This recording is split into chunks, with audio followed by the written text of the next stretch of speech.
Setelah kebakaran lapas di Tangerang, Polrestabes Palembang Jumat siang kemarin melakukan pemeriksaan di lapas perempuan. Polisi melakukan pemeriksaan terutama pada kelistrikan dan alat pemadam api ringan.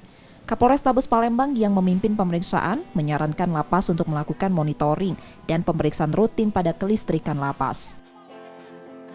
Kami dari pihak kepolisian ingin memastikan bahwa situasi, kondisi baik fisik maupun psikis yang ada di LP ini bisa berjalan sesuai dengan semestinya.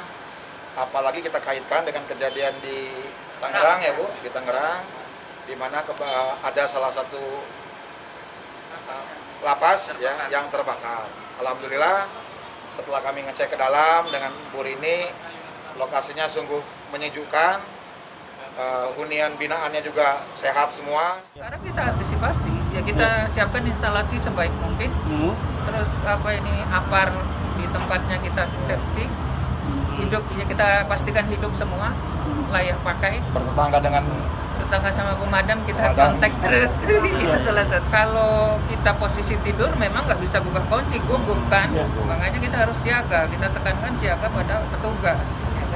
Kalau tidur itu panik, kita lihat asap. Di lapas perempuan ini sudah membentuk 10 regu petugas untuk siaga dalam kondisi apapun. Sedangkan lapas ini dihuni 561 warga binaan dari kapasitas hanya 151 orang. Yudi Kiswanto, Kompas TV, Palembang.